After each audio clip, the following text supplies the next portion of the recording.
그럼 이어서 패널 토론 시간을 갖도록 하겠습니다. 오늘 발제자를 포함해서 네 분의 패널이 참석해 주셨고요. 각 패널께서는 7분 이내로 요지를 말씀해 주셨으면 합니다. 먼저 산업연구원의 장원준 연구위원님께 패널 요지를 부탁드리겠습니다. 네, 산업연구원에서 방위산업연구하는 장원준이라고 합니다. 오늘 그 이승영 CTO께서 굉장히 이제 중요한 어떤 이슈와 화두를 던졌다고 생각을 하고요. 대부분 저도 동의하는 바고 또 상당히 그렇게 이제 진행이 돼야 된다라고 생각을 하고 있습니다.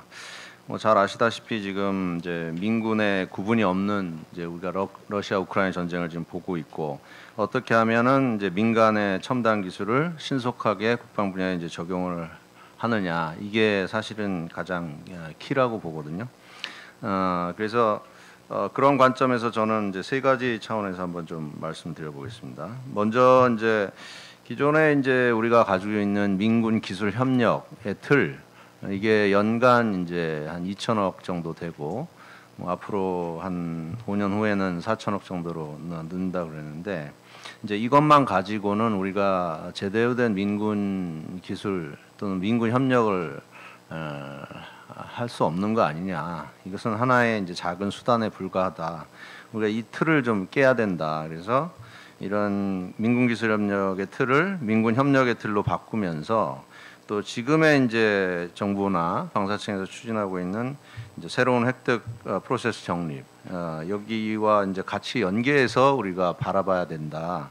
이런 좀 말씀을 드리고 싶습니다. 그래서 잘 아시는 바와 같이 지금 그 국정과제로 새로운 그 전력 증강 프로세스 정립 이게 이제 과제가 돼서 저도 이제 국방혁신 4.0이나 방사청에서 여러 세미나를 지금 가서 계속 돕고 있는데 지금 현재까지는 이제 완전한 어떤 그 전력 증강 프로세스, 획득 프로세스가 되었다고 말씀드리기는 이제 어렵습니다. 그러나 이제 우리가 미국이라든지 또 독일 이런 선진국들이 보여준 그런 어떤 혁신 노력 이것을 굉장히 지금 벤치마킹을 많이 하고 있고 변하고 있다. 그래서 지난달에도 방사청에서 지금 한국형 MTA라고 해가지고 기존의 신속 획득 시범 사업이라든지 신속 연구개발 사업 이것이 아니고 정규 획득 사업 수준으로 새로운 프로세스를 지금 제시를 했어요.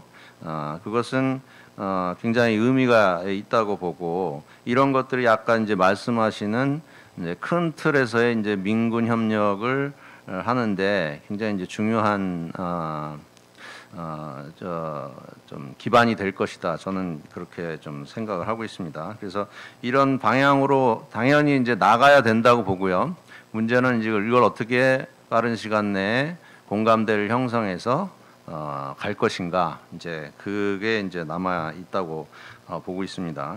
그다음에 두 번째로 지금 개선 사항을 이제 몇 가지 제시를 해주셨어요. 여기에 이제 제가 추가해서 조금 최근에 진행되는 거하고 좀 같이 말씀을 좀 드리면 이제 새로운 전력 증강 프로세스는 한국형 MTA라고 해서 거의 이제 미국식으로 보시면 되는데 아까 제시하신 신속 시제품 개발 사업 또 신속 전력화 사업 이 두 가지로 나눠서 소요에 기반해서 방위사업청 표현으로 들리면 소요 기반 획득 패스트 트랙을 이제 별도로 만들겠다. 지금은 우리가 전통적 획득 방식의 어떤 1차선 도로만 간다면 이것이 이제 많이 막히고 시간도 많이 걸리고 하지 않습니까? 새로운 2차선, 3차선 이렇게 새로 도로를 만들어서 빨리 할 수 있는 건 빨리 하고 말씀하신 소프트웨어도 예를 들어서 이제 별도로 할 수 있는 이제 이런 방안을 우리가 지금 찾고 있다는 겁니다.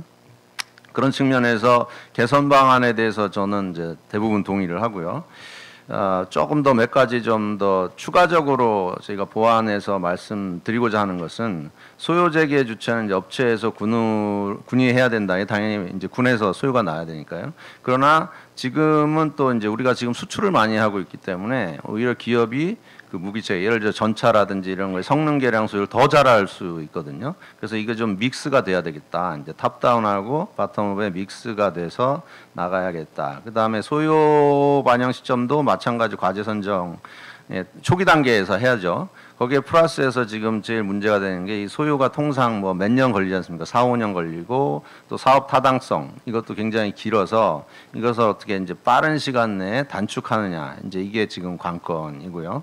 당연히 이제 어떤 수의 계약이라든지 이런 쪽에 결국은 기업은 생산을 해야 되니까 그런 것까지도 지금 고민을 하고 있는 거로 알고 있고요. 그 다음에 이제 미국의 DIU가 사실은 굉장히 큰 역할을 했다고 봐요. 이게 상당히 이제 저희한테도 어떤 국방 획득의 아이콘으로 지금 많이 이제 제시가 됐고 우리나라를 포함해서 다른 나라들의 국방 신을 이끌고 있다.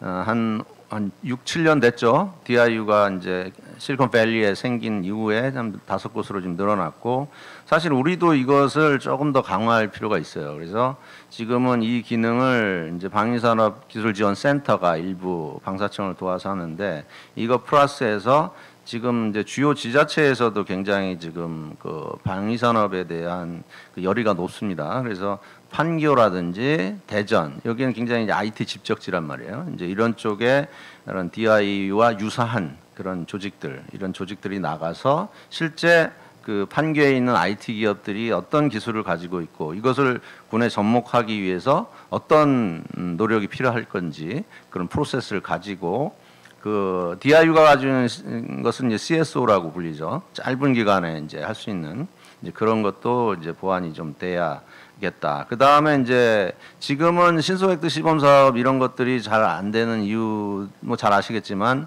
소요하고 반영이 안 되고 그 다음에 굉장히 소규모고 그 다음에 시범 사업에 성공을 하더라도 이게 시제로 끝나고 시범 사업으로 끝나고 하니까 실제 어떤 그 기업이 필요한 양산까지 안 간다. 이제 이게 이제 제일 문제인데 이제 저는 사실 이제 이것도 좀 구분을 좀 이제 분명히 해야 될 것 같아요.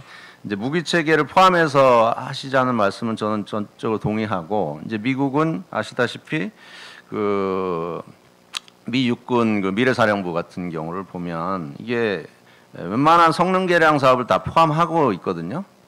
예를 들어서 뭐 극초음속 미사일까지 그 안에는 추진제까지도 지금 포함해서 하니까 예산도 무려 그 획득 차관이 사업 의사 결정을 하는 것이 획득 사업은 무려 저기 30억 달러 수준 됩니다. 근데 우리는 지금 뭐 전체 예산이 한 200억에서 300억 뿐이 안 되잖아요. 그러니까 소규모로 나누면 한 1, 20억짜리 때문에 저는 이거를 그 유형도 좀 구분을 해서 우리가 무기 체계를 지금 10대 분류로 통상 생각을 합니다. 저는 이제 이것을 신속 획득 가능 무기 체계라고 해서 빨리 할 수 있는 것들은 기본적으로 신속 획득 가능 무기 체계로 다 옮기고 이것은 신속 획득, 신속 그 MTA로 다 할 수 있게 해야 된다고 봅니다. 그 다음에 이제 정말 그렇지 못한 전통적 획득 방식으로 할 수밖에 없는 그런 뭐 예를 들어서 우리가 경항모를 만든다든지 이런 것들은 도저히 할 수 없기 때문에 그런 것들을 분리하는 그런 식의 구분도 좀 필요하다고 보고요. 기술 스타트업도 참여는 좋은데 사실은 여기가 좀 이제 한계는 미국이 자꾸 피치데이 하고 뭐 이런 것들이 사실은 어떤 그 TRL 수준이라든지 이런 것들이 좀 높지 않을 수가 있기 때문에 시제까지 만들기가 어렵기 때문에 이걸 이제 기술 스타트업하고 대중소 컨소시엄을 구성한다든지 이런 쪽으로 조금 더 보완이 됐으면 하고요. 마지막으로는 이제 소프트웨어 가치 인정 말씀을 하셨는데 상당히 이제 중요하다고 보고요. 지금의 문제는 이제 소프트웨어 고급 인력인데 이 인력들이 방산 쪽으로 많이 안 온다는 거죠. 그래서 카카오라든지 이쪽에 더 임금 수준도 높고 여러 가지 어떤 그 환경도 더 좋고 그래서 이런 인력들을 어떻게 방산으로 끌어들일까 이게 같은 이제 고민이 돼야 될 분야입니다. 그래서 미국식으로 소프트웨어 액퀴지션으로 별도의 획득 프로세스를 만들어서 그 가치도 충분히 더 인정하고 이제 이러는 노력도 좀 필요할 것 같고요. 근본적으로 지금 이제 망분리 굉장히 물리적으로 이렇게 돼 있는데 우리가 방산 클라우드 기반 말씀하셨는데 굉장히 중요하다고 보고 미국의 그 JWCC라든지 이런 쪽으로 해서 아마존이라든지 마이크로소프트 이런 것들이 다 들어와서 이 방산만의 어떤 클라우드 기반 이런 것들을 우리가 좀 이제 준비를 해야겠다. 이 망불리만으로는 안 되겠다. 왜냐하면 지금 마이크로소프트가 이미 이제 우크라이나전에서 거의 사이버전을 거의 뭐 다 수행하고 있어요. 사실 러시아의 사이버 공격 초기서부터 전쟁 이전서부터 다 지금까지 계속 하고 있기 때문에 이런 것들을 보고 조금 근본적으로 여기도 접근을 좀 다시 해야 되지 않을까 이렇게 생각합니다. 이상입니다. 예, 정원윤 연구위원님 말씀 감사합니다. 그 주요 요지로 그 발제와 관련해서 국방과 민간의 기술이 구분되지 않는 그런 시대가 도래하는 것에 동의하시고, 뭐 주요국의 변화를 고려할 때 민간 첨단 신기술에 대한 무기 체계에서의 신속한 적용, 그리고 혁신 활동이 활발하게 이루어질 수 있는 환경에 대해서 좀 강조를 해주셨고요. 특히 우리나라는 주요 민간 기술에 대해서 과학기술 강군 육성이나 새로운 전략 증강 프로세서를 마련해야 한다. 그리고 선진국 수준의 무기 획득 프로세서 혁신이 필요하다는 부분 강조해 주셨고요. 소프트웨어의 가치, 그리고 인력에 대한 중요성, 또 클라우드와 같은 변화된 기술 환경들을 신속하게 민군에서 협력해서 수용할 수 있도록 길을 열어야 한다는 부분들을 강조해 주셨습니다. 이어서 국방과학연구소 민군협력진흥원의 정명원 팀장님의 요지 부탁드리겠습니다. 네, 안녕하세요. 저 국방과학연구소의 민군협력진흥원 민군 사업을 총괄하고 있는 사업총괄팀장 정명원입니다. 일단 수요 포럼이라는 이런 좋은 자리에 초대를 해주셔서 너무 감사드립니다. 지금 뭐 제가 기존에 발제안도 드리기도 했지만 기존 발표 외에 질문하신 분들도 굉장히 많기 때문에 발제는 간단하게 말씀드리겠습니다. 민군협력 사업 측면에서 발제사항 간단하게 말씀드리면 첫 번째는 그 발제해주신 이승영 CTO님의 말씀처럼 첨단 기술이 군수 적용이 이루어져야 되는 것은 분명합니다. 다만 이제 이 부분들을 어떤 부분으로 할 거냐에 대한 부분, 첨단 기술에 대해서 내에서 AI, 사이버, 우주 등 어떤 특정 전략 기술에 대한 집중이 필요합니다. 그래서 이 집중하는 분야에 대해서는 개발에 대한 성공, 실패를 넘어서서 도전적이고 혁신적인 기술에 대한 가구 역할로서 아마 민군 협력이 이루어지면 좋은 성과를 이루어질 것이라고 생각을 합니다. 두 번째는 지금 굉장히 많은 민군이란 표현들이 나오고 실제 저 자체도 민군기술 협력 사업을 추진하는 주체이긴 하지만 양쪽이 순환할 수 있는 선순환 체계가 아직까지는 불분명합니다. 그래서 양쪽이 선순환할 수 있도록 군에서는 자기의 고유 기술을 민에 이전할 수 있고 민에서는 가지고 있는 우수 첨단 기술을 군 쪽에 이전을 해서 양쪽이 상생하는 방법과 민가군이 공통으로 필요하는 기술을 새로운 신기술로서 필요 기술을 개발하는 요 세 가지 방법이 잘 어우러져야 진정한 민군 선순환할 수 있는 체계가 확립되지 않을까 생각을 합니다. 마지막으로는 이게 군 쪽 얘기이기 때문에 실질적인 국방에 대한 실증이 필요합니다. 국방의 실증은 이승현 CTO님도 말씀해 주셨지만 시험평가라는 굉장히 큰 난관이 있습니다. 이 시험평가라는 난관은 어느 정도 수준이냐면 국내에서 시험평가를 통과한 제품들은 전 세계에서 다 인정을 해줍니다. 이유가 뭐냐면 대한민국의 시험평가의 수준이 굉장히 난이도가 높습니다. 그렇기 때문에 대한민국의 시험평가를 통과한 제품은 수출을 하더라도 거의 능력이 인정되는 수준입니다. 근데 다만 이제 그 단계로 가는 게 굉장히 어렵기 때문에 과제 제안부터 연구 개발 그리고 시험평가와 군 시범 운영을 통한 국방 실증까지를 전주기지로 지원해주는 프로그램이 필요하다고 생각을 합니다. 민구사업 내에서는 앞으로 이런 프로세스를 만들려고 노력을 하고 있고 저희 외에도 민과 군이 협력하는 다양한 사업들이 있지만 저희는 그 14개 부처의 민군협력 사업을 위탁해서 대항하는 전담기구로서 이 가교 역할과 전주기를 지원해주는 역할을 성실히 수행하면서 군 쪽에 다양한 그 민간 기술들이 적용될 수 있도록 적극적으로 지원하도록 하겠습니다. 감사합니다. 예, 정명원 팀장님 말씀 감사합니다. 그 현장 요지와 서면을 통해서 그 민간 우수 기술의 국방 적용을 위한 민군 기술협력 체계와 전략기술 개발의 시급성을 우선 강조해 주셨고요.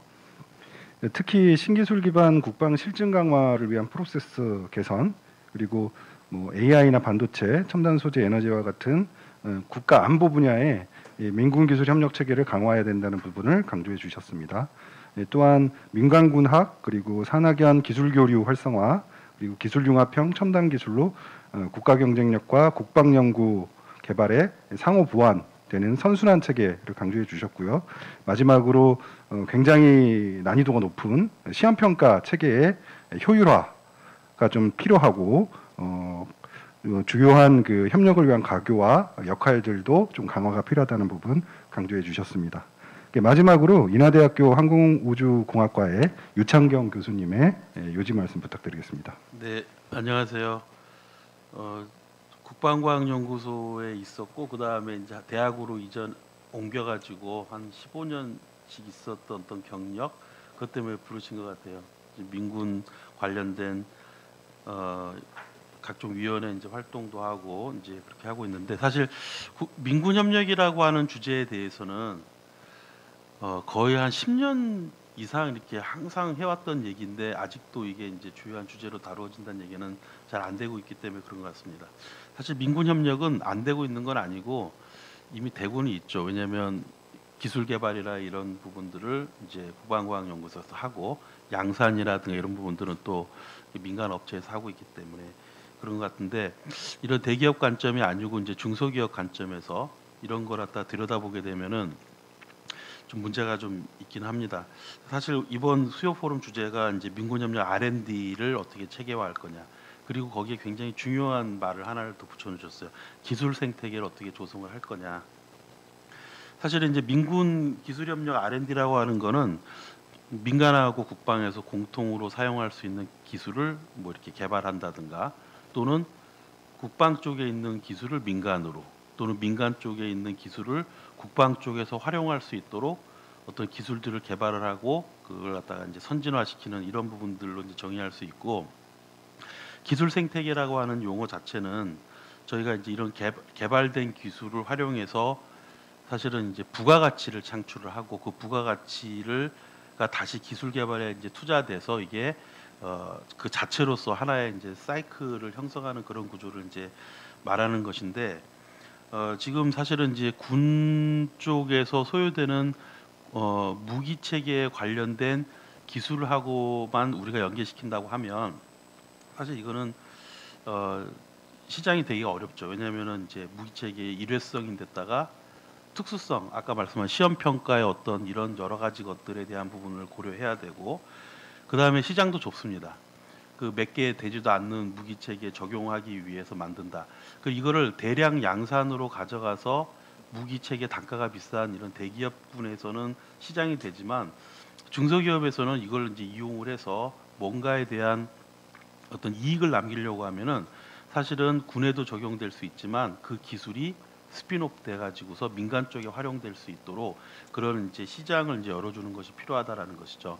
그리고 지금 현재 민군 협력 체계에 뭐 이렇게 보면은 저희 민군 기술협력 촉진법도 만들었고요. 그 다음에 우리 민진원도 만들었고 다양한 획득 제도, 그 다음에 이제 그 민진원에서 하고 있는 그 사업들을 들여다보게 되면은 법이라든가 제도라든가 구성이라든가 이런 부분은 잘 만들어져 있어요.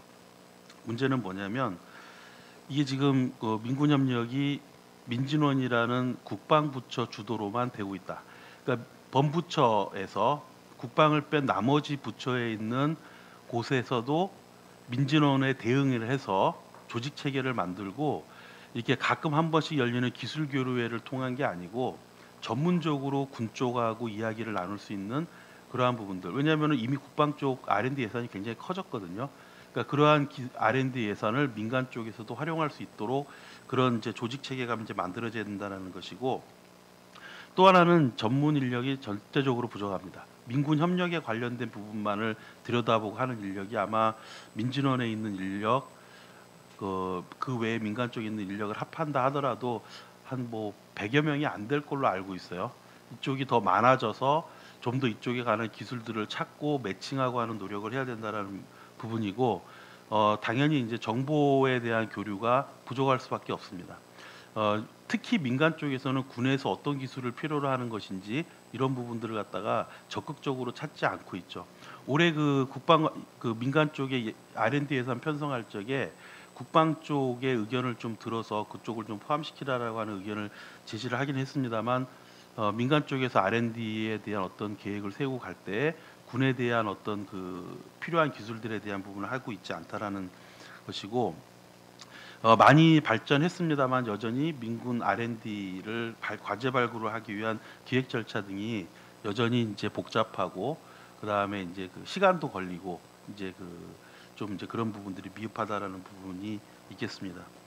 제가 생각할 때는 이런 그 민군협력 R&D라든가 기술 생태계를 활성화하기 위해서는 아까 말씀드린 것처럼 민진원은 국방 쪽에 대응하는 하나의 부처로서 그 다음에 민간 민수부처들 쪽에서도 이런 이제 민진원에 해당하는 어떤 이제 부처라든가 이런 조직을 하나 만들어서 쌍방향을 가질 수 있도록 교류가 일어날수록 하는 그런 것들이 좀 필요하지 않느냐 이렇게 생각을 하고 있고 그 다음에 특히 민수부처 그 R&D 기획 단계에 국방 소요 기술에 대한 부분을 관련된 그 R&D 주제별로 국방 쪽에서 요구를 할 수 있는 체계를 만들어야 된다.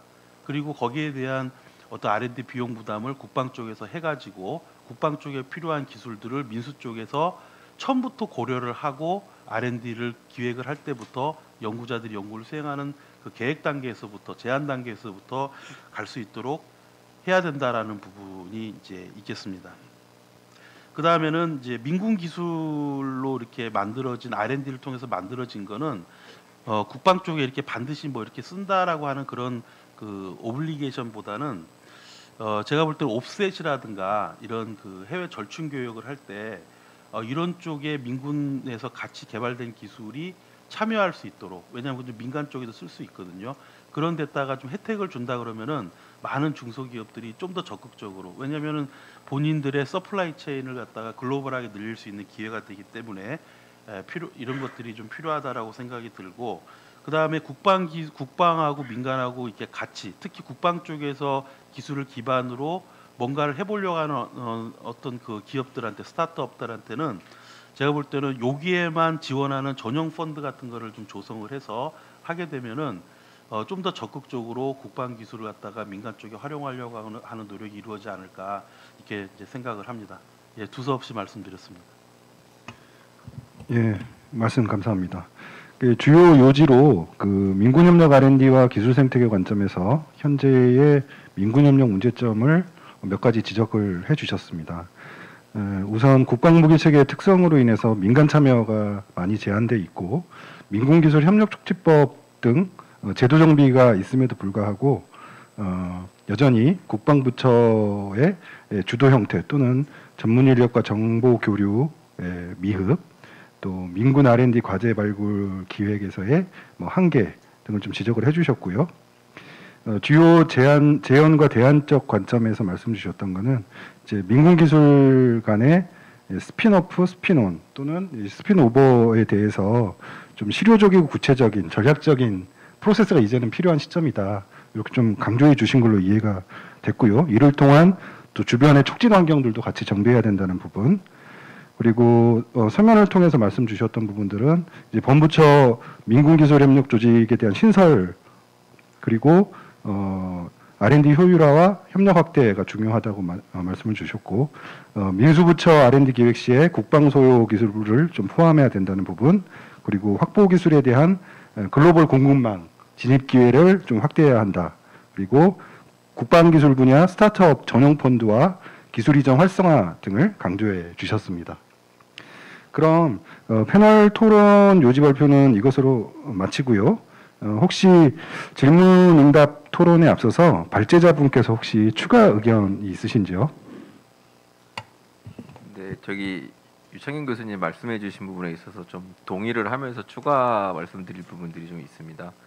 그 국가연에 지금 오셨던 민진원 쪽에서 이 사업을 관리하시는 걸 보면은 사실 한 분이 한 개의 사업을 관리를 하시지 않습니다. 되게 여러 개의 사업을 관리를 하시기 때문에 어떻게 보면은 좀 그런 부분에 조직적으로 좀 강화, 그러니까 인력에 대한 증원이나 이런 부분들이 좀 필요해서 인력이나 이런 부분 증원들을 해서 좀 민과 군 쪽에 좀 더 그 효율성과 실효성이 있도록 좀 정말 집중해서 어떤 과제에 같이 들어와서 고민하고 그다음에 같이 군 쪽에다가 이제 혹은 민간 쪽에다가 이렇게 전환이 될 수 있는 형태로 되면은 더 좋을 것 같다라는 생각이 듭니다.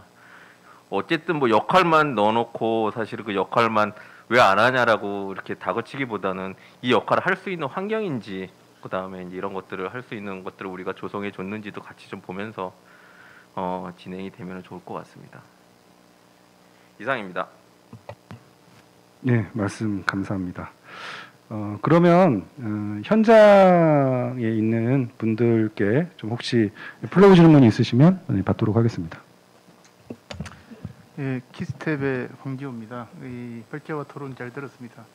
한 세 가지 질문을 드리고 싶은데요. 먼저 그 민군협력진흥원의 정 팀장님께 첫 번째 질문이 민군 기술 협력 사업이 앞에도 약간 언급됐습니다만 연간 한 2천억, 3천억 규모인데 비해 가지고 그 내역 사업이 상당히 너무 많고 좀 다소 복잡하다 이런 부분 그리고 이 국방 기술 개발 사업 중에 다른 내역 사업들하고의 중복성 예를 들면 뭐 핵심 기술 개발 사업의 내역 사업들이라든지 뭐 특화 센터 사업이라든지 핵심 부품, 핵심 소프트웨어 사업이라든지 이런 부분하고 다 일부 중복되는 부분이 있고 앞에서도 언급됐지만 그 민간 기술과 뭐 국방 기술 이 경계가 상당히 허물어지고 있기 때문에 이게 뭐 민간 기술 협력 사업 차원에서만 이렇게 할 게 아니고 국방 기술 개발 사업이 전체적으로 굉장히 이 확대해가지고 근본적으로 좀 재설계를 해야 되는 거 아닌가 하는 의견에 대해서 어떻게 생각하시는지 궁금하고요. 두 번째는 앞에 발표에서 이 방산업체가 이 국방 쪽에 참여하기를 굉장히 좀 뭐 안 하고 싶다 내지는 이 실패를 용납하는 이런 제도가 필요하다 등등 이런 말씀하셨는데 이게 이제 국방 획득 절차가 굉장히 경직화된 이런 절차라든지 아니면은 뭐 그 이런 진화적인 획득 체계 이런 부분을 적극적으로 도입하지 않고 이 그 시험 평가 과정에서 성공 실패 이분화된 이런 거에 대한 판정 뭐 이런 것들 등등이 상당히 그 예고될 수 있을 건데요. 이런 부분들을 좀 개선하기 위해서 그러니까 그 R&D 혁신 활동을 굉장히 장려하고 이제 보장하기 위해서 이 국방 과학기술 혁신 촉진법 이 2020년에 제정이 되고 작년 4월인가요? 이제 시행이 되고 있는 여기서 상당히 이제 그런 부분을 이제 보장하고 그 근거를 마련하기 위해서 법이 제정돼 가지고 하고 있는데 과연 연구 현장에서는 뭐 이런 부분이 제대로 착근이 돼 가지고 이 운영이 되고 있는지 그런 부분이 이 두 번째 궁금하고요. 마지막 세 번째는 또 발표에서 이제 소요 제기 주체가 군이었으면 좋겠다라고 이제 발표를 하셨는데 이게 이제 이 소요 제기뿐만 아니고 이 그 소요가 결정이 되고 나서 이제 이 결정된 소요를 이제 민간에서 이제 이 연구 개발을 통해 가지고 이제 이렇게 그 연구를 할 때 연구 현장 그런 그 방산 기업이라든지 대학 연구소 이런 연구 현장에 군 소요가 정확하게 이렇게 그 제시되고 상당히 밀착적으로 해가지고 서로 이제 같이 협력으로 이렇게 하는 게 굉장히 중요한 것 같은데 뭐 예를 들면 우리 기존에도 예를 많이 들었지만 미국 공군하고 MIT가 이제 협력으로 링컨랩에서 이런 연구 활동을 진행할 때 상당히 군의 고위급, 뭐 장성급 어떤 이 연구 현장에 수개월 동안 이렇게 머물면서 군 소요를 정확하게 이렇게 알려주고 그다음에 밀착 지원하는 이런 식으로 해가지고 연구가 추진되고 있기 때문에 상당히 성과를 내고 하는 이런 부분이 그 예시처럼 우리나라도 이 뭐 특화센터라든 이런 조직에서 연구할 때 과연 이런 군 수요가 결정된 수요가 정확하게 전달되고 있는지 거기에 따른 좀 뭐 그게 잘 안 되고 있다면 그 문제점이 뭔지 이게 세 번째 질문입니다.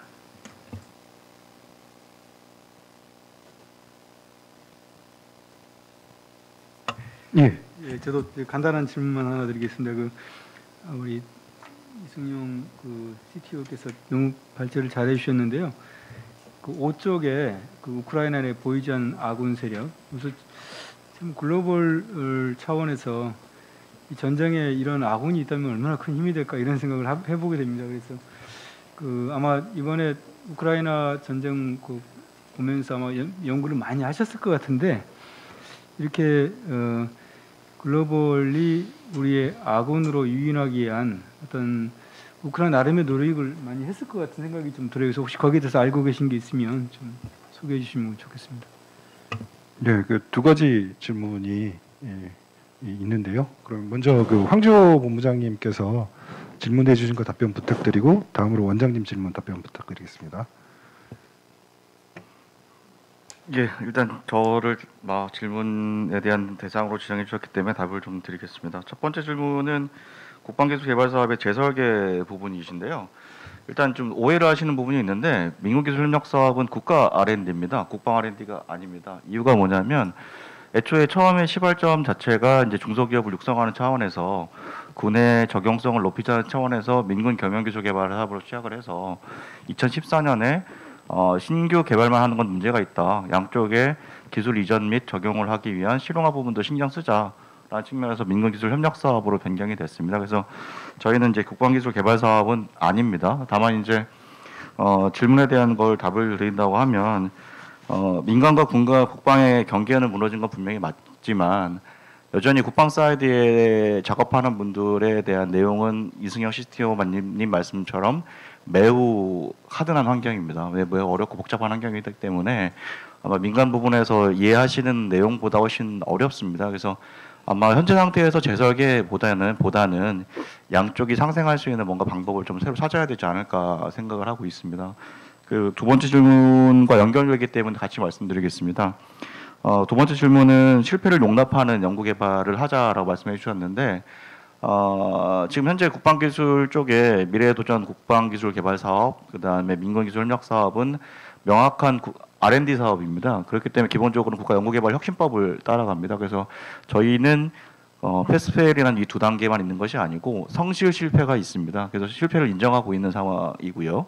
그리고 기관이 굉장히 노력을 했으나 특정 몇 가지 상황에서 문제가 생겼을 경우에는 성실 실패를 하더라도 모든 연구비를 보전해주는 이런 제도들도 마련을 하고 있습니다. 그래서 이미 좀 저희도 하고 있다. 다만 이제 기존의 국가 R&D 대비 저희 쪽은 실패가 좀 있습니다. 이유가 뭐냐면 이거는 뭐 저희 그 예산 심의할 때 똑같이 나왔는데 국가 R&D 성공률이 98%, 99% 이럽니다. 근데 저희는 한 1년에 뭐 4-5번 이상의 실패가 나옵니다. 이유는 군 쪽의 시범 평가나 시범 운용을 할 경우에 업체에서 굉장히 노력을 했지만 그 달성하지 못하는 목표가 나온 경우가 있습니다. 이런 경우에는 업체의 노력을 인정해서 성질 실패를 인정을 하고 저희는 연구개발비에 대한 회수나 이런 것은 진행하지 않고 있습니다.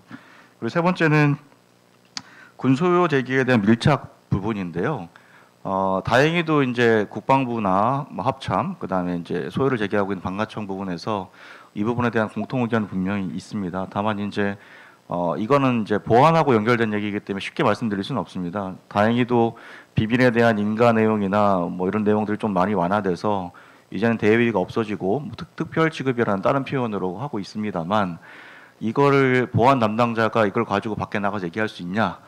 절대 불가능합니다. 그래서 이제 오히려 이런 부분들은 정보의 공개보다는 현역 분들이나 아니면 국방 사이드에서 이 정보를 알고 있는 분들이 사업에 참여를 해서 정보 공개는 할 수 없지만 내가 알고 있는 정보를 통해서 민간의 어떤 기술들을 채택할 수 있도록 아니면 같이 발전할 수 있도록 도와주신다면 아니면 그런 기회를 마련해 주신다면 오히려 정보 공개보다 또 좋은 방법으로 가지 않을까 생각을 하고요. 3번에 대한 대답은 저 혼자만 대답하는 것보다는 이승영 CTO님께서도 한번 같이 말씀해 주시면 좋을 것 같습니다.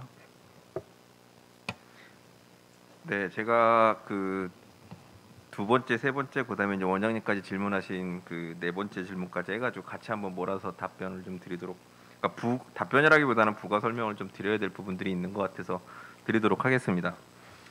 그 두 번째, 방산업체가 이쪽 국방 쪽에 참여를 안 하고 싶다라는 것은 아닙니다. 그러니까 방산업체는 너무 이런 부분들이 익숙하고 또 너무 저희 어떻게 보면은 저희 입장에서는 그 굉장히 편한 방법이거든요. 그래서 이제 이런 부분에 있어서는 편하다기보다는 익숙한 방법이라고 표현하는 게 맞을 것 같습니다. 익숙한 방법이라 이런 거에 대해서 불편은 없는데 아까 말씀드린 대로 기술 기업, 진짜 기술을 개발하는 기업에서 참여하는데 이제 불편함이 있다라고 제가 말씀을 드렸던 거고, 그다음에 세 번째 이제 소요 관점에서 있었을 때는 분명히 무기 체계 개발을 하는 데 있어서는 군 소요가 우선입니다. 군에서 소요가 이루어지고 이러이런 무기 체계 개발하는 관점에서는 군에서 소요가 일어나는 부분이고요. 제가 여기서 이제 어떤 관점에서 말씀드린 거냐면은 신속 시범 획득 사업이나 신속 연구개발 사업 같은 경우에는 이게 대상이 되는 무기 체계가 현재는 정해지지 않고 제품이 나오고 어떤 시험 평가가 끝난 다음에 군에서 이거를 쓸지 말지 소요 결정을 그 다음에 하게 됩니다. 이제 그런 부분에 있어서 저는 소요가 앞단에서 이루어지면 좋을 것 같다라고 이제 말씀을 드렸던 부분입니다. 그리고 이제 원장님께서 질문해 주셨던 부분인데요. 이런 이제 보이지 않고 참전하는 아군을 어떻게 좀 해야 될 수 있을까라는 질문인데, 저는 사실 제가 들은 거는 없지만 제가 좀 상상을 해 보면 이런 것 같습니다. 아까 이제 제가 발제를 하면서도 말씀을 드렸지만 어떻게 보면 전쟁의 명분이라는 차원에서 어디가 명분을 가져가느냐라는 게 첫 번째일 것 같고요. 두 번째는 어노니머스라는 게 이제 세계적으로 해킹 대회나 이런 거를 하면서도 많이 참가를 합니다. 즉 뭐냐면은 공식적으로 내가 어떤 러시아나 이런 굉장히 해킹에 방어가 잘 되어 있는 조직을 해킹해서 자기의 이제 그 위상을 높일 수 있는 기회를 가졌기 때문에 그네들이 우리가 한번 해킹해 보겠습니다라고 한 거지 않을까, 공식적으로. 요거는 이제 제 생각입니다. 그래서 이제 그런 부분에 있어서 이제 제일 중요한 거는 명분이 제일 중요할 거라고 생각을 합니다. 네, 이상입니다. 예, 답변 감사합니다. 실시간 유튜브 질의가 2가지 정도 들어왔는데요. 먼저 질문에 대해서 소개를 드리고 좀 지정으로 답변을 부탁드리도록 하겠습니다. 아까 그 발제 과정에서 조금 얘기가 나왔는데요. 그 현재 국방기술의 개발 방법론 자체가 이제 V형 체계로 되어 있다고 말씀을 해주셨는데, 질문이 현재 V 체계를 좀 이상적으로 개선한다면 좀 어떤 방법, 어떤 방안이 있을까요?라고 질문을 해주셨고요. 이거는 이승용 CTO님께서 좀 답변해 주시고 추가로 혹시 답변 가능하시면 다른 발제자께서 말씀해 주시거나 토의자께서 말씀해 주시면 좋을 것 같습니다. 네, 기술을 개발하는 분야에 따라서 좀 다를 것 같습니다. 이제 아까 말씀드렸듯이 이제 군에서 소요가 정식적으로 이루어져서 개발하는 무기 체계인 경우에는 V 프로세스가 어떻게 보면 맞을 거라고 생각을 하는데, 우리가 신기술을 접목해서 진행하는 체계에 대해서는 어떻게 보면 프로토타이핑이나 그다음에 이제 좀 빠르게 개발하기 위해서는 어자일이나 이런 방법론 부분들이 이쪽에 적용이 되면 좋을 것 같다라는 생각을 하는 거고요. 어떤 하나의 방법론을 딱 정하기보다는 어떤 기술을 어떻게 획득하느냐, 그다음에 어느 시점에 어떻게 사용할 거냐에 따라 가지고 방법론은 굉장히 나와 있는 부분들은 다양하고 그거에 따라서 좀 바뀔 필요는 있을 거라고 생각을 합니다. 다만 제가 이제 말씀드린 거는 한 가지로 딱 픽스되어 있다라는 게 좀 여러 가지 방법론을 쓸 수 있는 자유도를 좀 줄 수 있으면 좋겠다라는 차원에서 말씀을 드렸던 부분입니다. 추가적으로 좀 말씀드리면, 이제 우리가 뭐 전쟁도 지금 바로 목격하고 있고 최근에 수년간의 선진국들 보면 이제는 기존의 틀을 자꾸 이제 깨려고 해야 됩니다. 우리가 기존의 틀에서 자꾸 보다 보면 이게 나올 수가 없거든요. 그러니까 이제 지금 저도 이제 작년에 미국에서 그 CSI에서 연수를 하면서도 이 친구들이 무슨 고민을 하나 보니까 결국은 그 어떻게 하면 새로운 그 이노베이션을 국방 쪽에 할 것인가. 결국은 기술은 다 바깥에 있는데 인공지능이나 뭐 이런 것들이 이제 그런 고민에서 이 신속 획득 제도라든지 뭐 MT라든지 이런 것들이 이제 나온 거거든요. 얘들은 쉽게 이제 컬러 머니라고 쉽게 이게 보셨지만은 색깔이 다 달라요. 처음에는 하나만 있었습니다. 전통적 획득 방식. 여기 들어가면 무조건 10년, 20년 걸리는 프로세스예요. 그러나 이거 가지고 이제 도저히 안 되겠다. 인공지능도 있고 뭐 다 진부화되잖아요. 그러니까 6가지를 세분화한 거예요. 신속 획득도 그렇고 소프트웨어 획득도 그렇고. 근데 이제 우리가 이제 지금 생각해야 될 것은 기존의 우리 획득 방식이 아니고 이런 새로운 기술을 빨리 받아들일 수 있게 새로운 2차선, 3차선을 이제 만드는 게 제일 중요하다고 보고 있고 또 그렇게 지금 하고 있어요. 이제 이런 것들을 지금 규정은 없어요. 그러니까 법도 제대로 없으면 만들어야 되고 프로세스가 없으면 또 만들어야 되고 무슨 애로사항이 있으면 다 받아들여서 뭐 처음부터 100%는 없겠죠. 이제 그런 것들이 수년간 이어질 겁니다. 이제 그렇게 해야 되고 저희 뭐 민진원이나 저희나 키스텝 또 뭐 다른 분들이 다 공감대를 가지고 이렇게 해야 될 분야라고 생각해요. 그리고 우리 저 원장님께서 말씀하신 이제 우리 이승현 CTO님께서 말씀 잘하셨는데 조금 더 제가 덧붙인다면 이 아군을 만드는 게 굉장히 중요합니다. 예, 그래서 뭐 결국은 이제 동맹국이 되겠죠. 지금 우크라이나 보면 이제 미국이라든지 나토 이런 쪽이 이제 계속 돕고 민간 기업들 돕는데 저는 그렇게 생각해요. 지금 보면 우리가 지금까지도 이 생각이 뭐냐면 우리가 북한의 미사일 이런 것들을 빨리 탐지하기 위해서는 무조건 군 위성 아니면 초소형 위성을 빨리 올려야 된다. 개발에만 이제 포커싱을 했어요. 근데 이제 전쟁을 보니까 물론 이제 개발도 해야 되지만 이미 플래닛 랩스가 한 200여 개 인공위성을 가지고 있는 거 그냥 써서 정보를 받아서 도움을 받네. ISI가 사 위성을 수십 개를 가지고 있어서 지금 우크라이나 정부가 계약을 해서 정보를 받네. 스타링크도 그렇게 하네.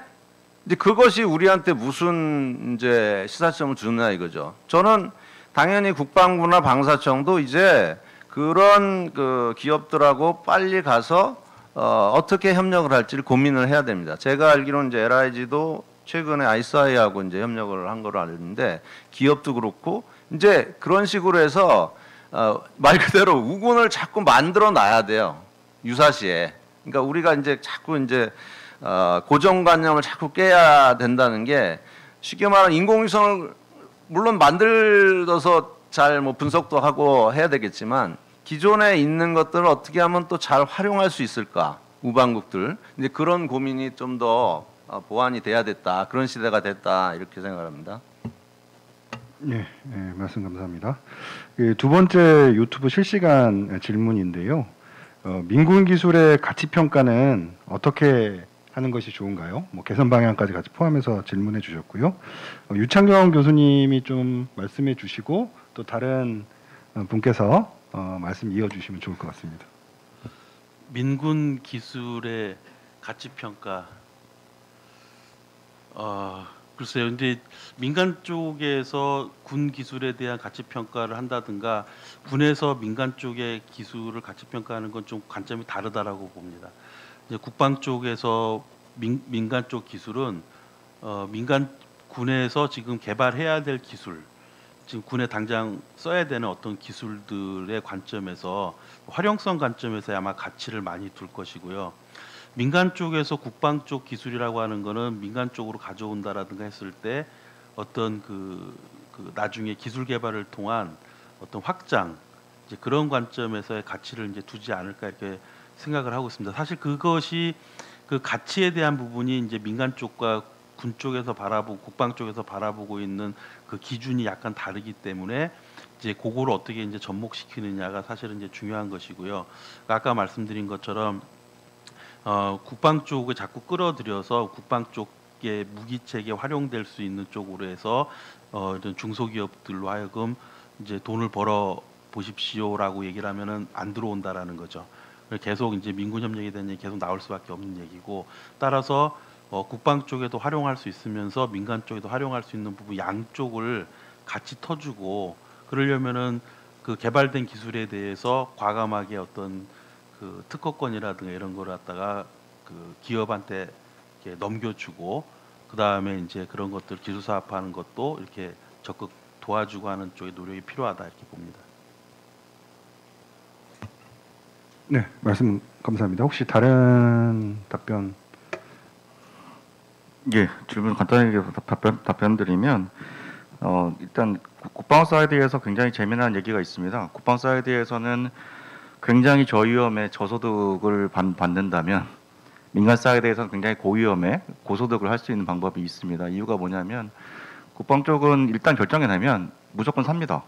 대신 대한민국과 전 세계가 같이 갖고 있는 이 규모의 경제 측면에서 국방 사이드는 매우 협소합니다. 그렇기 때문에 고소득으로 가기는 굉장히 어려운 상황입니다. 기업에서 굉장히 위험을 무릅쓰고 들어왔으나 실질적으로는 대박을 터뜨려야 되는데 쪽박으로 가는 지름길이 될 수 있기 때문에 아마 어려운 부분이 있을 것 같고요.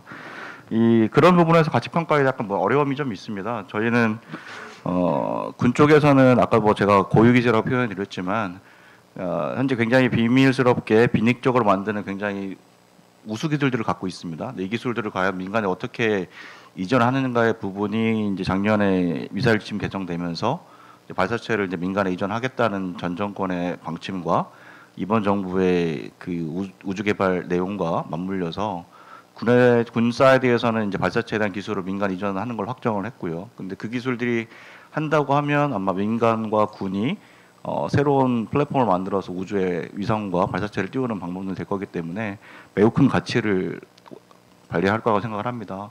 다만 개선해야 될 점은 이 숨겨져 있는 기술을 과연 어떻게 밖으로 공개할 수 있을 거냐의 문제이기 때문에 이 부분은 단순하게 방산 쪽에 일을 하고 있는 종사자의 몫이 아니라 국방부와 방사청 합참해서 같이 도와주셔서 이 비밀을 풀어낼 수 있는 방법을 이 판도라의 상자를 열어주셔야 아마 개선의 여지가 좀 있지 않을까라고 답을 좀 드릴 수 있을 것 같습니다. 감사합니다.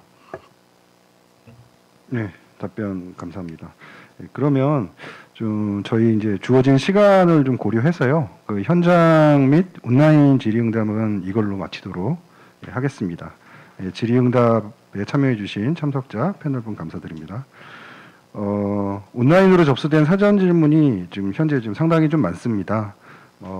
시간을 고려하더라도 조금 더 추가적인 시간이 좀 필요할 것 같긴 한데요. 또 주요한 질문들이니까 최대한 다 소화할 수 있도록 진행을 하고요.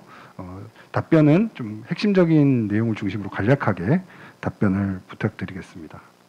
전체는 한 13가지 정도 사전 질문이 들어왔는데요. 한 2가지씩 묶어서 좀 지정 질문으로 넘기도록 하겠습니다. 먼저 출연연과 관련된 부분, 중소기업 지원과 관련된 질문 2가지를 좀 정명환 팀장님께 좀 부탁을 드리고 싶은데요. 첫 번째 출연연 관련된 질문은요.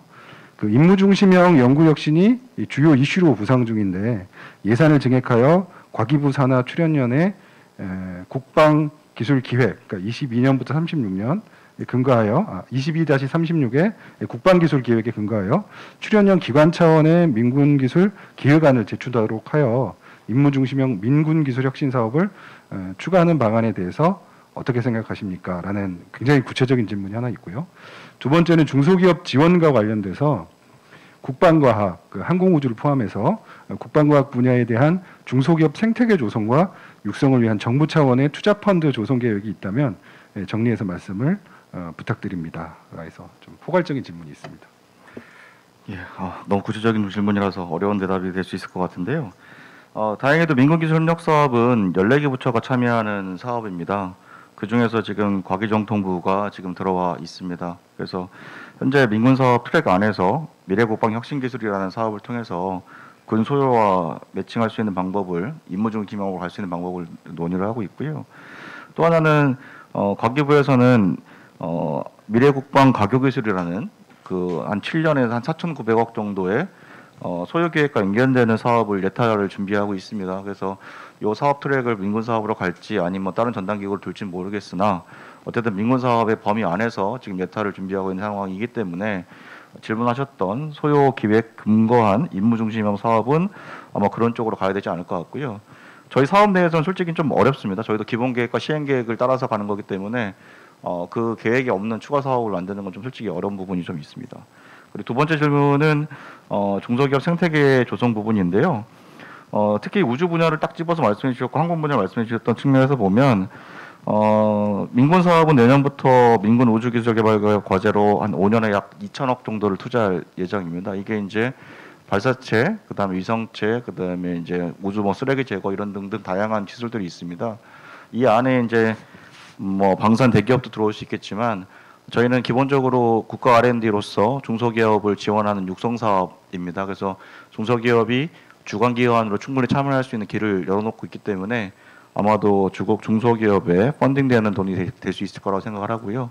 항공 쪽으로 별도로 말씀드리면 저희가 이제 별도로 항공에 이렇게 돈을 딱 정해놓지는 않았습니다만 연 평균 규모로 보면 한 연 400억 규모의 항공 과제들이 있습니다. 여기에 지금 대기업 같은 경우에는 저희가 한 200억 개의 주관 연구 개발 기관이 들어옵니다. 그 중에서 한 10% 정도가 대기업이고 한 45% 정도가 중소기업이고 나머지가 이제 출연연이 들어가 있습니다. 그리고 이런 상태를 본다면 저희가 한 50% 정도의 중소기업을 지원해주고 있기 때문에 항공투자 부문의 한 50% 정도는 중소기업 쪽에 펀딩되지 않을까라고 지금 생각을 하고 있습니다. 네. 이어서 정명원 팀장님께 이어서 질문을 좀 드려야 될 것 같은데요. 무기체계 개발과 관련된 질문입니다. 유기 합성 전문 기업이 새로운 무기체계 개발에 협력 가능한 부분이 있는지요? 라는 질문이 있고요. 이어서 군진 의료 선진화 관련된 질문인데요. 민군협력 R&D 체계 및 기술 생태계 조성은 미국의 달파 프로그램에서 시사점을 발견할 수 있다고 봅니다. 달파 프로그램을 통해 개발된 대표 기술인 인터넷이나 윈도우 등등의 기술들이 있는데요. 특히 군진 의료는 전시 사망 감소 및 장애 발생 최소화와 평시 군장병의 건강을 위해 중요한 뿐만 아니라 동시에 방산 수출 효과에도 기여가 될 것으로 봅니다. 해당 분야의 연구 개발에 있어서 민군 협력이 중요한 요소이기 때문에 융복합 R&D 생태계를 구축하는 것은 반드시 필요하다. 군진 의료 선진화를 위한 민간의 아이디어를 수렴할 수 있는 상시 창구가 있는지 혹은 개방할 수 있는지에 대한 질문입니다. 예, 또 어려운 질문인 것 같습니다. 일단 저희가 유기 합성 전문 기업에 대한 협력 부분은 좀 어려운 부분이 있습니다. 저희는 연구개발기관이긴 하지만 민공기술협력사업의 14개 부처의 업무를 위탁받은 전담 기구입니다. 저희는 과제를 기획하고 평가하고 관리하고 있기 때문에 기업과 별도의 협력은 하고 있지는 않습니다. 저희가 민, 관, 군, 학, 연관은 현재 기술 교류를 통해서 하고 있는 상황인데 기업과의 1대1을 통한 협력은 어렵습니다. 다만 이제 저희가 대국민 수요조사라는 창구를 열어놨습니다. 그래서 매해 새로운 신규 과제 개발에 대한 그다음 기술 이전 과제에 대한 과제 제안을 받고 있습니다. 그렇기 때문에 재료 쪽, 신소재 쪽에 아이디어가 있다라고 하시면 이쪽 창구를 통해서 해주시면 될 것 같고요.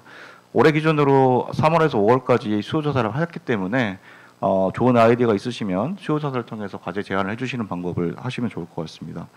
두 번째 질문은 이제 상시 창구하고 이 부분인데 저희가 이제 그 군진 의료 선진화를 위해서 그 조종사 AI 피로도 진단 시스템들 이런 것들을 만든 바가 있습니다. 왜냐하면 조종사들이 비행 전에 판단을 잘못하면 비행사 사고 날 수 있고 이렇기 때문에 조종사가 AI 시스템을 통해서 어떻게 하면 바로 확인할 수 있는지 심박수라든지 체온이라든지 얼굴 색이라든지 이런 걸 통해서 하는 프로그램도 개발하고 있는 상황이고요. 이 작업도 마찬가지로 상시적으로는 창구를 열고 있지 않지만 저희가 대국민 수요조사를 통해서 과제 제안을 받고 있기 때문에 기업에서 좋은 아이디어가 있으시다면 얼마든지 1년 중 과제 제안이 가능하실 거라고 생각을 하고 있습니다. 감사합니다. 네, 다음 질문은 그 모바일 활용 R&D 부분입니다. 질문은 현재 민간뿐 아니라 경찰청, 해양청, 해수부 등에서도 치안 및 재난안 업무에 스마트폰을 도입하는 사례가 증가하고 있습니다. 군에서도 5G 스마트폰 등 대중화된 모바일 네트워크와 단말기를 활용하는 기술 개발 계획 또는 사례가 있는지 문의드립니다. 그리고 민군 협력 R&D에 어떻게 참여할 수 있는지 질문 드립니다. 이거는 이승영 CTO님께서 혹시 답변 부탁드리겠습니다. 이 부분은 제가 봤을 때는 저희 사례를 직접 말씀을 드리는 게 좋을 것 같습니다. 그 실제 이제 질문해 주신 요 부분에 대해서는 5G 스마트폰을 이용해서 모바일 네트워크 이런 부분에 있어서는 저희가 군에서는 현재까지는 사용을 하지 않습니다. 다만 단말기 우리가 쓰는 이제 스마트폰 단말기를 활용해서 별도의 저희가 통신하는 무전기를 통해서 통신하면서 서로 이제 지휘 정보들을 교환하는 형태의 단말기를 활용하는 부분들이 있고요. 그다음에 이번에 이제 아직 진행이 되진 않고 현재 진행 계획이 이제 사업으로 알고 있는데 그 5G라는 상용망에 있는 그 네트워크 통신 기술을 위에 공중에 띄워서 서로 간에 통신할 수 있게 이제 요건 뭐냐면은 상용에 있는 기지국을 사용하는 건 아니고요. 5G 기술을 사용해서 군 간에 통신할 수 있는 부분을 말씀을 드리는 겁니다. 이제 그런 부분에 있어서는 현재 저희가 아까 앞에서 진행됐던 부분들은 작년에 이제 개발이 완료돼서 수행을 종료를 했고요. 지금 두 번째 제가 뒤에서 말씀드린 그 공중에서 하는 부분에 있어서는 사업이 기획되고 현재 진행이 되고 있는 걸로 알고 있습니다. 네, 여기까지 답변드리겠습니다. 예. 네, 감사합니다. 다음은 우주 및 위성 분야입니다. 질문은 뉴스페이스 시대의 도래에 따른 우주와 항공 분야에서 우리나라 민군 협력의 바람직한 방향성은 무엇인가요? 라고 질문이 있었습니다. 유창경 교수님께 부탁드리겠습니다. 네, 뉴스페이스가 도래되었다라고 하는 도래하고 있다라고 하는 거에 사실 의미의 어떤 그 이면을 보면 그 일론 머스크 때문에 이제 그런 부분이 큽니다. 스타링크를 통해 가지고서 우리가 바다 위에서 항공기에서도 이제 자유롭게 인터넷을 할 수 있는 이제 돈만 내면 이제 이런 것들을 갖다가 네트워크를 갖다가 이제 구축시켜서 상업화를 했다라는 부분. 또 스페이스X처럼 발사를 하고 나서 이렇게 다시 착륙시켜서 이렇게 해서 발사 어떤 그 비용을 엄청나게 줄이고 이제 간다라는 부분들. 사실은 이제 이 두 가지가 뭘 의미하냐면은 앞으로 우주 쪽이 어느 쪽으로 가야 될 것인가를 사실은 이제 그 얘기하고 있다라고 보고 있거든요. 근데 한편 이제 군의 경우에는 사실은 이제 이 우주군 창설하고 이제 점점 맞물려 갈 텐데 어떤 그 감시 정찰 자산을 이제 우주에 띄우거나 또는 이제 우주에서 공격을 하거나 이런 그런 이제 부분들로 이제 가겠죠. 결국은 이런 그 군에서 활용하고자 하는 페이로드 관점에서 그 운용하고자 하는 쪽은 군에서 하고 발사체와 위성 이런 부분들은 사실 민간 쪽으로 도움을 받을 수밖에 없는 구조인 거죠. 그런데 아까 말씀드린 것처럼 점점 이런 그 국가적 관점에서 보면은 이제 그 저렴한 발사체와 저렴한 위성군을 갖다가 이제 이용할 수밖에 없는. 그래서 국내에 있는 위성 산업에 대한 걸 키워야 된다라고 얘기를 하면서 지금 위기에 봉착할 수 있는 가능성이 큽니다. 그래서 사실은 이제 장기적인 방향의 민군 협력 쪽은 군에서 소요되는 어떠한 이러한 부분들에 대한 그 버스로서의 발사체 위성 시스템에 대한 부분은 가급적이면 국내에서 개발된 발사체라든가 이런 위성을 갖다 이용할 수 있도록 비용이 들더라도 그런 쪽으로 이제 가 주어야 하지 않는가. 그 다음에 이제 그 국방과학연구소라든가 항우연이나 이런 데서 개발하고 있는 어떤 발사체라든가 이런 부분들, 액체 위성이냐, 고체 위성, 고체 발사체냐, 액체 발사체냐 하는 부분들도 비용 관점에서, 그 다음에 적용 관점에서 좀 긴밀하게 이야기를 하면서 어떤 그 새로운 어떤 그 패러다임을 찾아가는 노력이 중요할 거라고 보고 있습니다. 네, 감사합니다. 다음은 무기체계 개발과 관련된 질문입니다. 민군기술협력의 가장 성공적인 사례는 군사복합체 산업이 활성화된 미국으로 알고 있습니다. 미국은 기술혁신, 생산성 고도화 등 측면에서 군은 수요를 재개하고 무기체계 개발과 생산성은 민간에서 주도하는 것이 합리적이라고 보입니다. 그러나 민간의 기술 수준 그리고 보안 등 여러 이슈로 인해서 우리나라는 미국만큼 활성화가 안 된 것으로 알고 있는데요. 장기적인 관점에서 우리나라 민군 기술 협력은 미국식으로 나아가고 있는 것인지, 만약 그렇다면 구체적인 로드맵과 추진 방향은 무엇인지 궁금합니다라고 질문 주셨고요. 이승영 CTO님 혹시 답변 가능하신지요? 네, 사실은 이 질문에 대한 답변은 요 앞전에 패널에서 장원준 위원님이 거의 대부분 말씀을 해주신 것 같습니다. 이미 한국형 MT라는 체계도 도입을 하고 있고요. 그다음에 어떻게 보면은 이렇게 저희가 이제 이런 민군 협력 체계 생태계 구축을 하기 위해서 이런 수요 포럼을 하고 있는 것 자체도 이런 쪽으로 움직이고 있는 방향이지 않을까라고 생각을 합니다. 그래서 뭐 구체적인 로드맵이라는 거는 아까 우리 연구위원님 말씀해주신 부분에서 가늠을 해도 될 것 같고요. 계속적으로 또 정부에서도 이런 부분에 있어서 좀 같이 갈 수 있는 방향들을 고민을 하고 진행하고 계신 걸로 알고 있습니다. 답변은 이 정도로 저는 진행하겠습니다. 네, 감사합니다. 다음 질문은 이제 민군 협력 방안에 대한 부분인데요. 장원준 연구위원님이 답변해 주시면 좋을 것 같고요. 질문은 미국처럼 유능한 기술력을 보유하고 있는 민간 업체 또는 소규모 방산 업체를 대상으로 국가에서 지원하는 계획이 있는지요? 지원할 계획이 있는지요? 또 만약 있다면 현재 추진 중인 사례를 공유해 주시고 향후 발전 가능한 민군 협력 개발과 관련된 장기 플랜을 공유해 주시면 감사하겠습니다.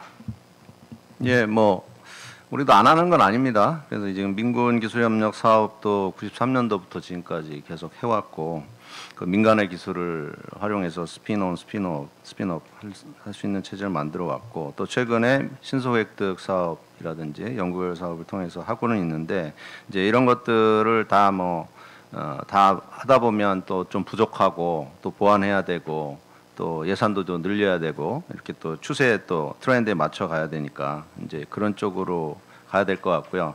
이제 규모가 안만 해도 좀 과소하다 보니까 또 여러 가지 지재권 문제라든지 이런 것들 때문에 사실 눈에 딱 보이는 사례들을 미국이나 뭐 인터넷이나 뭐 이런 걸 보면 참 하기가 좀 쉽지는 않은 면은 있습니다. 그러나 이제 이런 큰 트렌드에서 제가 아까 말씀드린 기존의 지금 민군 기술협력 사업에다가 신소획득 시범 사업 이런 것들도 보완해 가면서 이제 한국형 MTA라죠. 이제 아예 이제 무기 획득 방식을 이제 그런 식으로 해서 뭐 수천억 수조짜리 뭐 이런 쪽으로 또 이제 개발을 하고 이런 것들이 이제 병행을 한다면 우리도 지금 아까 그 CTO께서도 말씀하셨듯이 지금 불과 5, 6년 지났는데 실리콘밸리에서는 안두릴 뭐 이런 업체들이 거의 이제 유니콘이 다 되고 있어요. 그러니까 뭐 기업 가치가 뭐 70억 달러도 넘고 이제 이런 것들을 저희도 이제 키워야죠. 예, 그래서 조금 그런 배리어들을 진입 장벽들을 계속 좀 낮춘 노력이 돼야 되고 또 그렇게 좀 노력을 할 거다.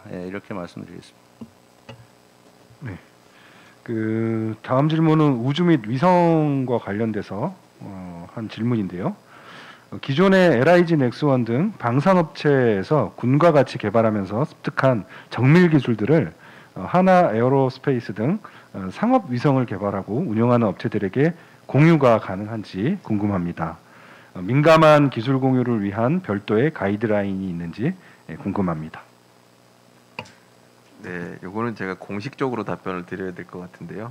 사실 저희가 국방과학연구소 혹은 방위사업청 군가 개발한 기술은 기술의 소유권은 정부에 있습니다. 저희가 LIG 넥스원이 가지고 있지 않기 때문에 이런 부분에 대한 필요한 기술이 있으시면은 기술 이전을 뭐 국가연이나 기품원을 통해서 신청을 하시면 그쪽에서 말씀하시는 이런 부분에 대해서 기술 이전이 가능한지부터 검토를 해서 가능하다 그러면 기술 이전 프로세스를 진행을 하게 될 것 같습니다. 네, 이상입니다.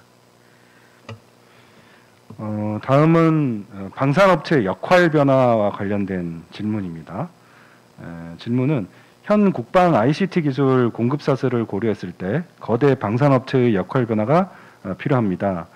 국방벤처의 열악한 경영 구조를 뒷받침해주고 지속적인 R&D 성과를 만들어내기 위해 거대 방산업체 몇몇 회사들을 제시를 해주셨고요. 이런 방산업체가 국방벤처의 열린 공간의 역할을 수행할 필요성이 있다고 봅니다. 현 거대 방산업체의 역할 변화와 필요성, 이를 뒷받침해 줄 수 있는 방위사업체 등의 사업기획 방향이 있는지 이렇게 좀 질문해 주셨고요. 이거는 장원준 연구위원님께 부탁드리겠습니다. 네, 상당히 뭐 프로도 해가지고 뭐 제가 아는 대로 좀 말씀을 드리면 우선은 지금 아시다시피 지금 방산 수출이 잘 되면서 좀 상당히 지금 좀 변화가 지금 보이고 있어요. 과거에 이제 내수 위주의 방위산업 생태계도 조금씩 이제 글로벌 시장으로 변하고 있고 거기에 따라서 이제 서플라이 체인도 좀 변하고 있고 또 이제 AI 과학기술 강군 이런 트렌드로 해서 민간의 신기술 이제 벤처라든지 스타트업 이런 기술들을 이제 확보하려고 해서 그래서 최근에 보면 뭐 전략적 제휴라든지 뭐 M&A라든지 뭐 이런 식의 변화가 있는 것으로 알고 있어요. 대기업들은 또 그런 식으로 해서 계속 글로벌 시장에서 어떤 메이저가 되기 위해서 노력을 할 것으로 보이고요. 첨단 우수 기술을 가진 그 기업들이 있다면 당연히 적극적으로 그것을 협력을 하거나 그런 노력들을 계속 할 거로 봅니다. 근데 이제 문제는 이제 상생 협력 차원에서 우리가 좀 많이 좀 고민이 좀 필요할 것 같아요. 정부의 제도들도 일부 있고요. 동반성장이라든지 이런 쪽에. 그래서 이런 것들을 할 수 있게 어떻게 이제 정부가 제도라든지 지원을 잘 해줘서 그런 어떤 그 생태계를 만들어 두느냐 이게 좀 숙제라고 봅니다. 이제 그런 노력을 좀 다 같이 해 나가야 되겠다 이렇게 말씀드리겠습니다. 네. 그 다음 질문은 이제 안전체계와 관련된 질문입니다. 유창경 교수님께 좀 부탁을 드리고 싶고요. 질문은 국방 역량 강화는 무기 체계 고도화 중심으로 집중되고 있고 그 방향 또한 적정하다고 생각합니다. 그러나 무기 체계 대비 안전 체계도 일정 부분 무기 체계 고도화와 균형 있게 발전해야 한다고 생각합니다. 무기 체계 고도화 대비 안전 체계 전략 개발 로드맵이 구축되어 있는지 궁금하고요. 안전 체계 전략 로드맵이 있다면 국방에서 주요하게 바라보고 있는 안전 체계는 무엇인가요? 만일 안전 체계 전략 개선 로드맵이 미흡하다면 이를 보완할 계획에 대해서 의견 부탁드립니다. 이 안전 체계라고 하는 개념은 사실은 이런 무기 체계에 포함되어 있지 않습니다. 그러니까 제가 알고 있기로는 아마 질문이 얼마 전에 그 현무투 강릉에서 이제 발사를 했는데 이게 이제 그 인근 군골프장에 떨어져서 이제 사실 국민의 위험하게 빠뜨릴 뻔한 이제 그런 것들 때문에 이제 질문하신 것 같은데 사실 무기 체계는 개발 단계에서 굉장히 그 무기 체계별로 예를 들어 유도 무기 체계 같은 경우에는 이런 상황에서는 어떤 식으로 이게 이제 그 문제가 없도록 한다라고 하는 관점으로 이제 그 안전 장치를 해놓죠. 근데 이제 이게 유도 무기 체계에 대해서 또는 뭐 이렇게 해양 무기 체계, 육상 무기 체계, 항공 무기 체계에 대해서 요거에 각각에 대해서 안전 체계를 이렇게 구성해 간다라고 하는 거에 대한 부분으로 별도로 띄어서 하지는 않고 제가 볼 때는 각 무기 체계별로 그 안전을 갖다가 이제 실제 운용 상태에서의 안전을 어떻게 고려할 것인가에 대한 관점으로 이제 접근해 가야 되는 거라고 보고 있고요. 이거를 전체 관점에서 보지는 않고 있다 이렇게 말씀드릴 수 있을 것 같습니다. 네. 마지막 질문인데요. 민군협력 방안과 관련된 질문입니다. 최근 국가 안보 위기가 높아진 상황에서 민군 방산 및 국방 관련 기술 개발 상호 협력 체계의 필요성이 높아지고 있습니다. 민군이 한 기관에 모여 상호 공동 개발할 수 있는 연구체가 존재하는지 궁금하고요. 그 사례와 성과에 대해서도 문의드립니다. 만약에 공동 연구 체계가 존재하지 않는다면 향후 활성화를 위한 계획이 있는지 질의드립니다. 요거는 유창경 교수님께 부탁드리겠습니다. 네. 지금 사실 아까도 이제 제가 그 발제에서 잠깐 말씀드렸지만은 국방 쪽 관련해서는 우리 민군협력진흥원이라는 조직이 아주 잘 구성이 되어 있습니다. 그래서 이제 사실 이게 민군이 같이 모여서 연구를 한다라는 그런 개념은 사실 좀 어려운 개념이고요. 왜냐하면 연구라고 하는 건 연구의 대상이 있고 그 절차가 있기 때문에 지금은 이제 민군에 의한 연구 개발은 프로젝트 단위로 해서 어떤 주제별로 해가지고서 이제 과제가 진행이 되고 거기에 민간 관련된 연구자와 군 관련된 이제 사용자라든가 연구자들이 같이 참여하는 구조로 가고 있다. 그래서 이거는 이제 그 여러 가지 성과가 있었습니다. 이거는 뭐 구체적으로 말씀드리기는 좀 그렇고. 이런 이제 부분이고 그 다음에는 아까 말씀드린 것처럼 민군이라기보다는 그 민간 쪽 민수부처에 있는 전문가 집단 그 다음에 이렇게 민군협력진흥원 이제 국방 쪽 전문가 집단의 어떤 조직이 만들어져서 서로 대응해가지고 좀 전문 인력도 늘어나고 하는 그런 쪽은 앞으로 그렇게 가야 되지 않나 이렇게 생각을 하고 있고 계속 그거를 정부 쪽에 건의를 하고 있습니다. 네. 네, 말씀 감사합니다. 그럼 사전 질문에 대한 답변과 오늘의 모든 토의는 여기서 마무리하도록 하겠습니다. 시간 관계상 더 많은 질의응답을 하지 못한 점 양해 부탁드립니다. 이번 포럼을 통해 토론된 주제의 정책 수요와 다양한 제언 등은 향후 정부 민군협력 R&D 분야 연구개발 정책 및 투자 전략 수립에 제한될 수 있도록 유관부서와 함께 준비하도록 하겠습니다. 오늘 포럼에서 귀한 발제와 질의응답을 맡아주신 이승영 CTO님, 유창경 교수님, 장원준 연구위원님, 정명원 팀장님께 감사의 말씀드립니다. 또한 현장 및 온라인 생중계에 참여해 주신 분들 그리고 포럼을 준비해 주신 실무진, 온라인 사전 질문을 해주신 모든 분께 감사드립니다. 마지막으로 공지 말씀 드리겠습니다. 다음 키스텝 수요 포럼은 12월 중에 이 자리에서 수소경제 선도를 위한 관계산업 생태계 활성화 전략이라는 주제로 진행할 예정입니다. 많은 참여, 관심을 부탁드립니다. 이것으로 제152회 수요 포럼을 마치도록 하겠습니다. 감사합니다.